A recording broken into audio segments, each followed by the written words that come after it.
Bonsoir, et la question que de nombreux observateurs se posent aujourd'hui, c'est Georges Tron présidera-t-il ce soir son conseil municipal? Georges Tron, qui on le sait a travaillé tous ces derniers jours dans sa mairie de Draveil, mais de nombreux collaborateurs peuvent en témoigner.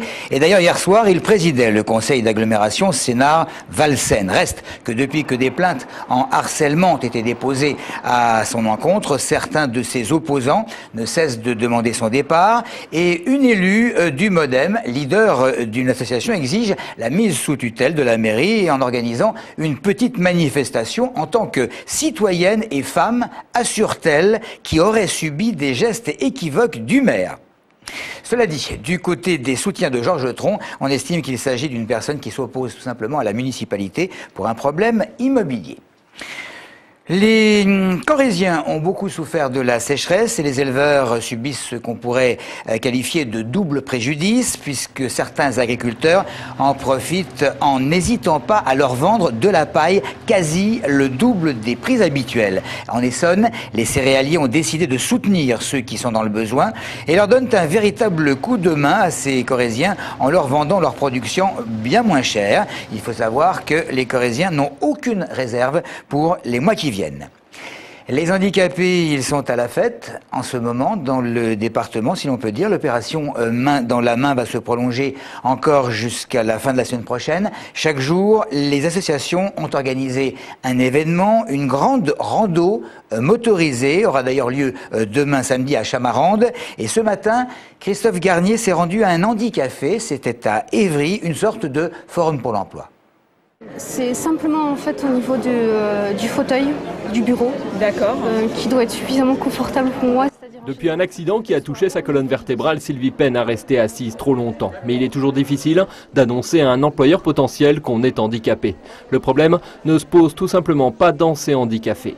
La seule chose que je me permettrais de vous demander, c'est est-ce que vous avez des restrictions par rapport au métier ? Rien que le fait qu'on vous demande est-ce que vous avez besoin d'avoir une adaptation de votre poste de travail, c'est quand même un soulagement qu'on puisse dire oui dès le début, quoi. C'est plutôt que d'arriver chez un employeur et après d'essayer de demander timidement est-ce que je pourrais avoir un aménagement de mon poste de travail si ça ne vous dérange pas. Parmi les 14 entreprises présentes dans ce forum au Génocentre ce matin, certaines emploient déjà un handicapé et cherchent même à en embaucher d'autres. On a un travailleur handicapé qui travaille dans notre magasin, qui est en fauteuil roulant et qui travaille sur tous les sports de musculation. C'est une richesse humaine, c'est une richesse aussi pour nos clients puisque ça a une valeur d'exemple quelque part. La différence, c'est la richesse.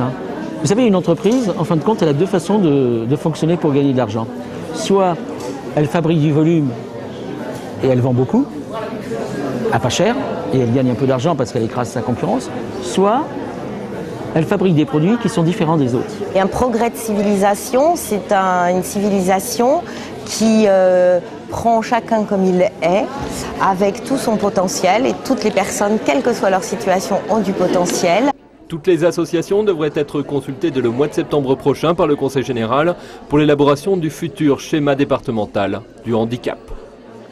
Radio Plus à Étampes reçoit Philippe Cameau dans un peu moins d'une heure. Le secrétaire du Parti communiste français dans le département sera interrogé par les journalistes d'Essonne Info sur les prochaines sénatoriales, bien sûr, et évidemment sur la place qu'occupe à présent dans le front de gauche Jean-Luc Mélenchon.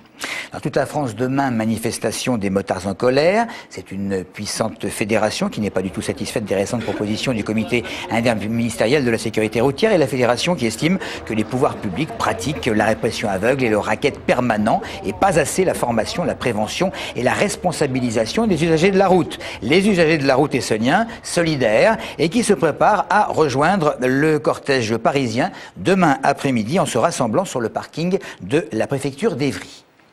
La manifestation de demain, elle a pour but de rassembler le maximum d'usagers de la route pour contrer ces abus qui n'ont rien à voir avec la sécurité routière, mais par contre qui ont à voir avec la rentabilité et la sécurité routière que va imposer l'État.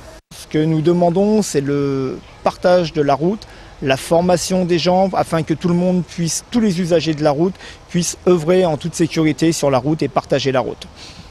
Demain, c'est également le 18 juin, donc une date qui revêt une signification particulière. Chaque année, une équipe de Téléson se plaît à demander à quelques passants à quoi cette date leur fait exactement penser. Manifestation donc demain. C'est l'appel du 18 juin. L'appel du général de Gaulle, hein, c'est ça 45, 18 juin 45. C'est une date importante. Si, c'est un armistice. Si, c'est armistice, je ne dis pas de bêtises. Le 18 juin, l'armistice. Il me semble que c'est en relation avec la guerre, non? Après la date exacte, je ne suis pas très histoire. Eh ben, c'est un appel à la résistance pendant la Seconde Guerre mondiale. C'est le débarquement, non?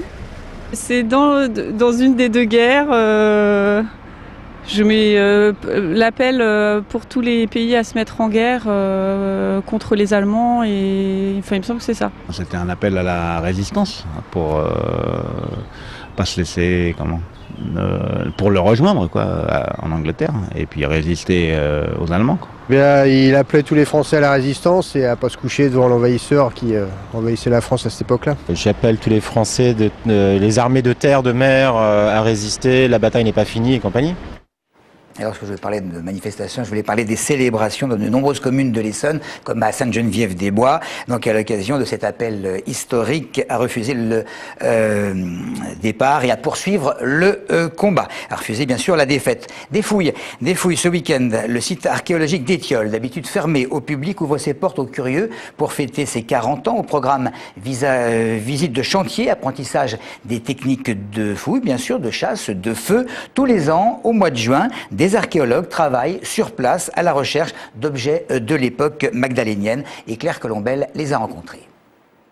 Découvert il y a 40 ans par des archéologues essonniens amateurs, le site préhistorique d'Étiolles est très reconnu à l'échelle européenne. Comme chaque année, une vingtaine d'étudiants ont planté leur tente sur ce chantier école. Le but, venir apprendre leur métier pendant un mois. On est en train de fouiller les poubelles des hommes préhistoriques, on est en train de fouiller ce qu'ils n'ont pas voulu emporter avec eux, ce qu'ils ont laissé derrière eux. Et c'est à partir de ça qu'on essaye de reconstituer leur mode de vie et leur façon de se comporter il y a 130 siècles. Sur le site, les archéologues trouvent principalement des silex bleutés, des restes de foyers et exceptionnellement de la faune datant de l'époque magdalénienne.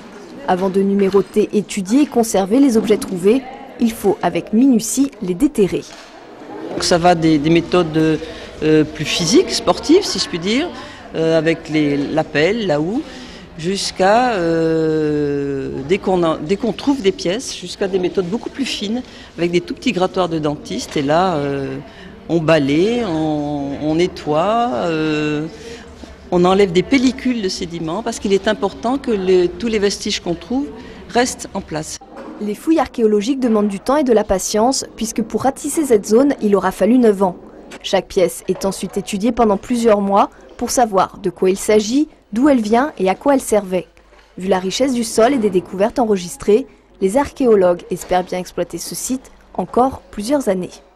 Et puis de nouveaux parents d'élèves insatisfaits des fermetures de classe. Cette fois, il s'agit de ceux d'Athis-Mons et plus précisément de l'école maternelle Saint-Exupéry pour peser sur leurs revendications d'une ouverture de classe supplémentaire. Ils ont décidé de bloquer l'établissement lundi et mardi prochain. Voilà donc pour l'essentiel de l'actualité dans le département. Merci comme d'habitude de nous avoir suivis.